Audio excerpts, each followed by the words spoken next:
ಮಂಗಳೂರಿನ ವಿಮಾನ ನಿಲ್ದಾಣದ ರನ್ವೇಯಿಂದ ಹರಿದು ಬರುವ ನೀರಿನಿಂದ ಮನೆಗಳಿಗೆ ಹಾನಿ ಉಂಟಾಗಿದೆ.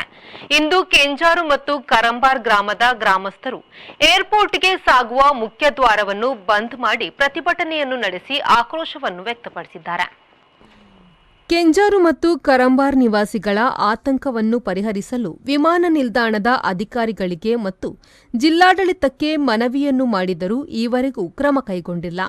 ಅಲ್ಲದೆ ಕರಂಬಾರ್ನಲ್ಲಿ ಖಾಸಗಿ ಆಸ್ತಿಯ ಮಾಲೀಕರು ಹೆಚ್ಚಿನ ಪ್ರಮಾಣದ ಮಣ್ಣನ್ನು ಸುರಿದು ಒಳಚರಂಡಿಯನ್ನು ನಿರ್ಬಂಧಿಸಿದ್ದಾರೆ ಎಂದು ಪ್ರತಿಭಟನಾಕಾರರು ಆರೋಪಿಸಿದರು. 7 ಸಂತ್ರಸ್ತ ಮನೆಗಳ ನಿವಾಸಿಗಳು ತೀವ್ರ ಸಂಕಷ್ಟದಲ್ಲಿದ್ದಾರೆ. ಜಲಾವೃತ ಸ್ಥಿತಿಯಲ್ಲಿ ಪಡಿತರ ಸರಬರಾಜು ಕೂಡ ಸಂಪೂರ್ಣವಾಗಿ ಹಾಳಾಗಿದೆ. ಅಧಿಕಾರಿಗಳು ಸ್ಪಂದಿಸದ ಕಾರಣ ಬೇಸರಗೊಂಡ ಸ್ಥಳೀಯರು ವಿಮಾನ ನಿಲ್ದಾಣದ ಒಳಗೆ ವಾಹನಗಳನ್ನು ತಡೆದು ಪ್ರತಿಭಟನೆಯನ್ನು ನಡೆಸಿದರು.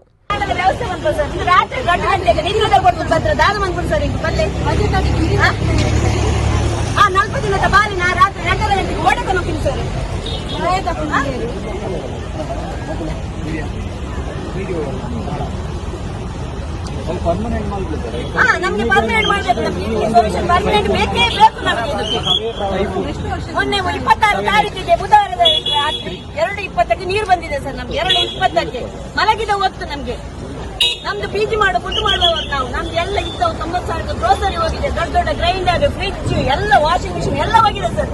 7 ಮಂದಿ ಅವರು ನಾವು ಬೆಳಿಗ್ಗೆವರೆಗೂ ಆ ನೀರಲ್ಲಿ ನಿಂತಿದ್ದೀವಿ ಸರ್. ಏನ್ ಸರ್ ಕರೆಂಟ್ ಇದ್ರೆ ಉಂಟಲ್ಲ 7 ಮಂದಿ 7 ಮನೆ ಎಣ್ಣೆ ಬೆಳ್ತಿದ್ರು.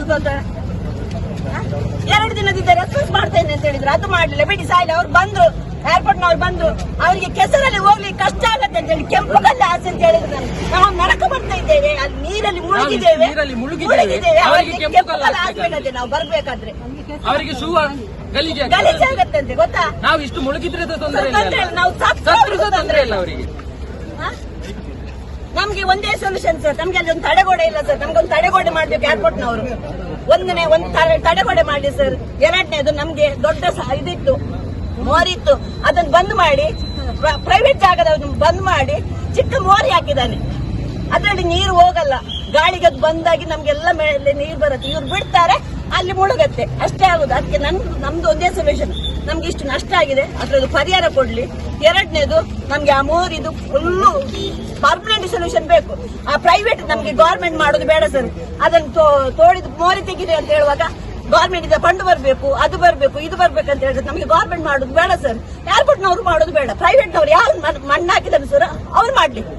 ಮಣ್ಣು ಹಾಕ್ಲಿಕ್ಕೆ ಗೊತ್ತುಂಟಲ್ಲ ಸರ್, ತೆಗಿಲಿಕ್ಕೆ ಗೊತ್ತಿಲ್ವಾ? ನಮ್ಮಂತರ ಪಾಪದವ್ರಿಗೆ ಯಾಕೆ ಶಿಕ್ಷೆ ಕೊಡು ಸರ್? ಇವ್ರು ಹಣ ಮಾಡೋದು ಮುಳುಗಿ ನೀರಲ್ಲಿ ಮಣಗಿಸ್ತಿದ್ದೀವಿ ಸರ್ ನಾವು. ನೀವು ಬನ್ನಿ ಸರ್, ನೋಡ್ತೀರಾ? ಬನ್ನಿ, ನಾನು ಈಗ ಕರ್ಕೊಂಡು ಹೋಗ್ತೀನಿ. ಆಗ್ತೀರಾ ನಿಮ್ ಟಿವಿಯಲ್ಲಿ?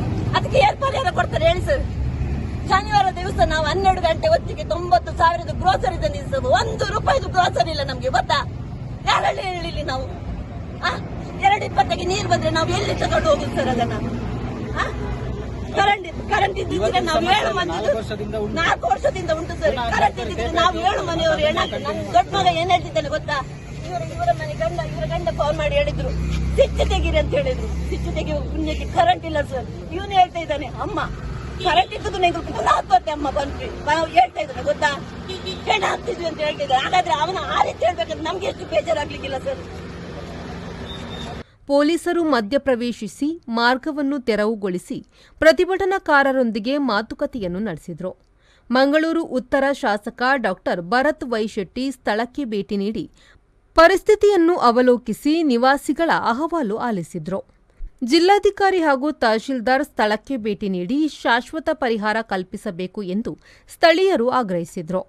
Bureau report V4 news Mangaluru.